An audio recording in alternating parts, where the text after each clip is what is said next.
उनका वो भयानक मंजर जिसे देख के पूरी दुनिया की रूह कांपी। जी हाँ, हम बात कर रहे हैं जिला हाथरस के सिकंदराव थाना क्षेत्र के फुल्लई गांव की, जहां पर सत्संग के दौरान भगदड़ मची और भगदड़ में 121 मौतें सामने आ गई। हालांकि कुछ लोग ऐसे भी हैं जो बिना पोस्टमार्टम कराए वो अपने अपने गंतव्य चले गए। देखिए, सत्संग चल रहा था, 80,000 की परमिशन थी, लेकिन भीड़ अत्यधिक तादाद में थी। भगदड़ मची और भगदड़ में 121 मौतें हो गई। और तमाम ऐसे भी लोग हैं जिन्होंने अपनों को खो दिया। अपने लोग को लेकर वो बिना पोस्टमार्टम कराए, क्योंकि वो लोग अलग अलग जिला अलग अलग स्टेट से आए हुए थे, वो ले गए। इस वक्त हम मौजूद हैं थाना अकराबाद के गांव पिलखना के अंदर। देखिए, जो ये आंखें हैं ना, ये आंखें सब कुछ बयां कर देती है। कहते हैं ना कि साक्षात को प्रमाण की जरूरत नहीं होती। ये आंखें अभी तक अपनों की तलाश में। ये वो परिवार है। देखिए, सबसे बड़ी मैं बात बताऊं, अलीगढ़ में 17 मौतें हो चुकी हैं भगदड़ के दौरान, लेकिन ये जो परिवार है, इन्होंने अपनी पत्नी को और अपने 6 साल के मासूम बेटे को उस भगदड़ में खो दिया है। देखिए, छोटे लाल हैं, ये अनुयायी भी रहे हैं। इन्होंने पहले बाबा की सेवा भी की है, लेकिन सत्संग था लगातार, ये विगत सालों से सत्संग में जा भी रहे थे। लेकिन इस बार का सत्संग इनको ये नहीं पता था कि अपनों से बिछड़ जाएगा। कहते हैं ना कि पूरे परिवार को संभालने वाली घर में माँ होती है, क्योंकि पूरे परिवार को समेट कर चलती है।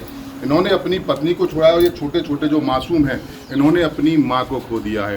देखिए, ये वो मार्मिक स्थिति है। दादी हैं, ये आज भी अपनी बहू का इंतजार कर रही हैं। इनकी आंखों में आंसू जरूर सूख गए, लेकिन अभी भी इनके दिल में एक ये लगता है कि कहीं से मेरी बेटी आ जाए, कहीं से मेरी पुत्र वधू आ जाए, मेरा नाती आ जाए। क्योंकि 4 बेटियों के बाद बड़ी मन्नत से जो बेटा आया था, वो उस भगदड़ के दौरान अब खो चुका है। देखिए, ज़्यादा कहने लायक स्थिति नहीं बन सकती, क्योंकि जो आंखें हैं, जो पिता, क्यों कहते हैं ना कि ज़िंदगी में अगर सबसे बड़ा अगर कोई दुख होता है तो एक अपने बेटे का खोने का दुख होता है। जो ने पाल पोस के 6 साल तक, कहते हैं ना कि बच्चा जब पैदा होता है, कि 6 साल के बाद जब खेलने जाता है, स्कूल जाना स्टार्ट करता है, तो बाप लेता है कि अब मेरा कुछ दिन बाद मेरी लाठी मेरा सहारा होगी। 4 बेटियों के बाद बड़ी मन्नतों के बाद बेटा आया, और लेकिन भगदड़ के दौरान खो गया। भैया, आंखें आपकी सब कुछ बयां कर रही हैं, आप सेवादार भी रहे हैं। क्या लगा कि ऐसा दृश्य कभी आपने देखा क्या? भैया, जिंदगी में पहली बार देखो, कई बार आए गए हूँ मैं, तो चलो यार टाइम मिलता तो भैया हमारे ऐसे धक्का मुक्की मैंने कभी ना देखो। जो मेरा बेटा मेरी पत्नी चली गई भैया, सत्संग समापन तो हो तो मरलिकत की पब्लिक गाड़ी तो उनकी चली गई। गाड़ी जाने के बाद में ये धक्का मुक्की हुई है भैया। पर मैं तो वही जाने कौन ने कहा करो, मैं तो न करूँ। बिल्कुल साधारण इंसान है, जब भगवान है, जिनने सारी दुनिया बनाई है, मैं तो उनको भगवान मान रहा हूँ। वो तो मेरे कम से कम बेटा और मेरी वाइफ को बचाते भैया। मेरी तो जिंदगी कराएगी, मैं कौन के सहारे थे जिंग भैया। मेरा बेटा हो तो बाकी सारे तो जीवन कट जाता था भैया, कोई ना बचता। आप सेवादार भी रहे हैं, आपने शायद आपके पास वर्दी भी थी, आपने भी वर्दी नहीं, मैंने कभी लगा तो कभी न लगा तो मैं वर्दी का ज़्यादा इस्तेमाल ना करता हूँ। वो ज़्यादा किस कलर की वर्दी आपको दी हुई थी? क्रीम कलर की, पिंक कलर वाली वर्दी थी। तो उस दिन भैया ऐसा क्या हुआ, गांव से कितने लोग लगभग सत्संग में गए हुए थे? मैंने तो सुना बड़ी तादाद में लोग गए। 20 लोग गए गाँव से। गांव में 4 मौतें हुई हैं, 3 महिला और एक तो आपकी पत्नी और एक बेटा, ये 2 महिलाओं की और मौत हुई है। मैं तो मेन गेट के सामने खड़ा था भैया, और वहीं बहनन की साइड में मेरी वाइफ चली गई बेटे को लेकर। मैं तो वहीं खड़ा देख रहा था, तो सुन गया। बाकी बाद में उनकी गाड़ी निकल के गई है। गाड़ी निकलने के बाद में जैसी पब्लिक बाहर आई नहीं है, तो वहाँ तुरंत ना बैरिकेड ना कोई, तो उनकी जैसे गाड़ी निकल जाती है, उनके पहियन की रज लेते हैं लोग ज़्यादातर। वहाँ देखते हैं, देखे वहाँ जैसे रज लेना झुके हैं, तो एकदम भगदड़ में जो करके रेल आना, तो जो दबगा वो आगे ऊपर सब निकलती चले गए। थोड़ा पानी भरो सड़क के साथ वहीं, पता नहीं वो मुझे मालूम नहीं कि मेरे बेटा मेरी वाइफ भी दब गए यहाँ। तो रज लेने का कारण भैया वहाँ पे क्या रहता है? रज आखिर क्यों ली जाती है, क्या समझ के रज ली जाती है? ये तो भैया, जब तुम 2-3 घंटा बैठ के प्रोग्राम सुनने बात ही तो मैं ना मिलो तो मैं रास्ते का मिल जाओ। ये तो मनमती करते लोग, ना मानते। आयोजक के खिलाफ मुकदमा दर्ज कर दिया। जो मधुकर हैं वो फरार हैं। सर देखिए, एक चीज़ और बताएं, इसमें 6 आयोजकों को हाथरस पुलिस ने गिरफ्तार कर लिया, जिसमें 4 पुरुष हैं और 2 महिलाएं, यानी कि ये सारे आयोजक हैं। और जो मेन आरोपी बनाया गया है मधुकर, उस पर 1 लाख का इनाम भी घोषित कर दिया गया है। लेकिन बाबा का भैया इसमें नाम नहीं है, आप बाबा को क्या मानते हैं? क्योंकि हमने देखा कि बाबा के नल की एक कहानी है कि नल में से जो पानी पीता है सही हो जाते हैं। बाबा की एक स्टोरी में पहले हेडलाइट हुए थे कि एक बेटी थी, कह रहे थे वो जिंदा हो जाएगी, जिंदा नहीं हुई, बाबा को उसमें मुकदमा लिखा हुआ। उनके नल के पानी में इतना वो होता तो मेरी वाइफ के पतली पड़ गई पित्त की थैली में, तो वो तो मेरी कठिनाई, मैंने ऑपरेशन करवा के करवाई पित्त की थैली कृष्ण हॉस्पिटल में। मेरी वाइफ के जहाँ गांठ बन रही, मेरी वाइफ की गांठ चौना का भाई भैया, अगर वह नल में इतनी सब कुछ मैं का जाता ना होगा पानी ना पी तो ऐसा कुछ नहीं है। सब बाबा के अंदर सत्य लग रहा है या बाबा ढोंगी? देखो अगर सत्य होता तो आके मदद करते, मरीज को जिंदा कर देते, तो मैं मानता हूँ हाँ भैया मेरे तो बहुत अच्छे भगवान है, इनने तो मेरे मर गए दोनों या नहीं जिंदे कर देते, तो मैं कौन भगवान मानूं? क्या मानते हैं बाबा को ढोंगी? मैं तो भैया मेरी ज़िंदगी खत्म है गई, मैं तो जाने जब बाम कोई शक्ति ना आता ढोंगी है वो कहीं बाबा बाबा तो क्या ऐसे बाबा के खिलाफ या ऐसे आयोजन के अगर खिलाफ? जहाँ में कोई शक्ति नहीं है उससे ज़्यादा गुनाहगार को सज़ा मिले। कोई भगवान बन रहा हो तो बाबू भगवान बना के जगह पर मेट देना चाहिए, कोई भी हो। जब मैं हूँ मैं कहूँगा चक्रधारी भी वो अपने आप को बताते थे। देखो वो कानून चक्कर भैया, मैंने कोई चक्कर ना देखो। क्या मुकदमा होना चाहिए बाबा के? गुनहगार को सज़ा मिलनी चाहिए भैया, कोई भी हो। देखिए इनकी दादी हैं, उनसे भी हम बात कर लें। आप क्या कहेंगी? आपको क्या उम्मीद थी कि जिस सत्संग में ये सब लोग जा रहे हैं लौट के देख भी नहीं पाएंगे? कोई उम्मीद नहीं कि लौट के ना हमारे बहुत नाती चला वो दुनिया उजड़ गई, बेटा मेरा सही रहेगा। वो 4 बच्चे जवान है, क्या उन्होंने की सोच रहे उनके कहा रात दिन में अर्जी लगावती हरि परमात्मा इतने बजे जन्म दिया कि भगवान कहने मुझे असला दे के हाथ पूरे कर दे। उसे तो कर नहीं पाई। मेरे 2 बेटा पढ़ रहा है, एक लड़की एक लड़का। मैं दुआ करती रही मेरे को ये भगवान कहीं रोजगार मिल जाए, कभी पैसा आवे कहीं से शादी ब्याह कर। वो खुशी तो मिली ना मुझे, दुख गम इतना बड़ा मिलेगा, जीते जीते रहूँ। नहीं ज़िंदगी में दादी इसमें कोई बड़ी बात, ज़िंदगी में इससे बड़ा कोई दुख है नहीं। मैं इस चीज़ को अच्छी तरह जानता हूँ। कहते हैं ना कि देखो मूल से ज़्यादा बेटा भयो मेरा बेटा मौत थे, घर पर बीमारी थे, पीड़ित थे, मरता तो इतना कष्ट नहीं होता। मेरा बेटा लातन बहुत इलाज करा भैया मैंने, सही है वो। और मेरा बेटा लातन तक इलाज कराते लातन तक उन्हें दवा लगा मेरे मासूम बेटा होशियार है वो, इतनी वीडियो बनाता है लीला साहेब पर रहे मेरे बाबू के देखो के मौत भैया मेरे खिलौना के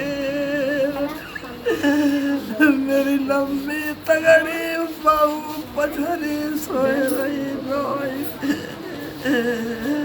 जन कैसे घुट घुट के मर गए मेरे सर मेरी जिंदगी नरक बन गई, मैं मर जाता बेटेगा। सास देखो आपको अब रखना पड़ेगा। कैसे देखूं बेटा मैं तो पिया रखी हूँ हारी, मेरे कोई मैयावती जो दादी अब देखो आपको हिम्मत अब रखनी पड़ेगी। 22 साल मरे मेरे घर वाले तुम्हारे की मजूरी कर कर जेठाड़े ने पूछो मेरे बारे की मैं कैसी हूँ, कैसे कर्म है मेरे जे मेरे मान काम बत्ती के शब्द निकल ही नहीं पाएंगे। मैं देखिए अपने आप को मैं कैसे कंट्रोल कर पा रहा हूँ ये सिर्फ मैं जानता हूँ। भैया अभी राहुल गांधी आए थे, नेता सरपंच हैं, क्या बोल के गए, क्या क्या समझाया, किस तरीके से आपको उठाया? समझा रहे भैया नो करे कि टेंशन मत करो, हम भी आपके साथ हैं, आपकी मदद करेंगे हम। और भी कुछ बोले? काफ़ी देर आपसे मुलाकात बच्ची ने बस बैठ के गोदी में रोते रहे, नहीं समझाते रहे, बेटी रोटी गोदी में ले ली। आप मिली बेटा राहुल गांधी से? कुछ कह रहे थे आपसे? क्या बोल रहे थे?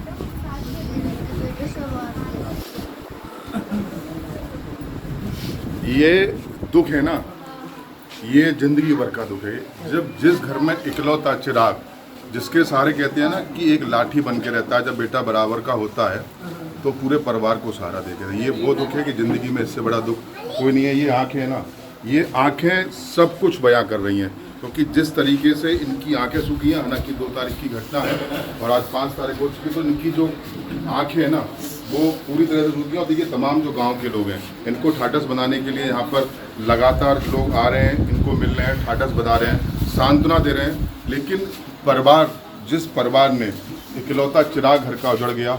उस परिवार को सिर्फ वही लोग जानते थे कि और भी हमारे साथ में, इनसे भी हम बात करते हैं कि क्या कहेंगे दीदी, जिस तरीके से ये लोग सत्संग में गए, आपके ये कौन लगते थे? भैया आए आपके?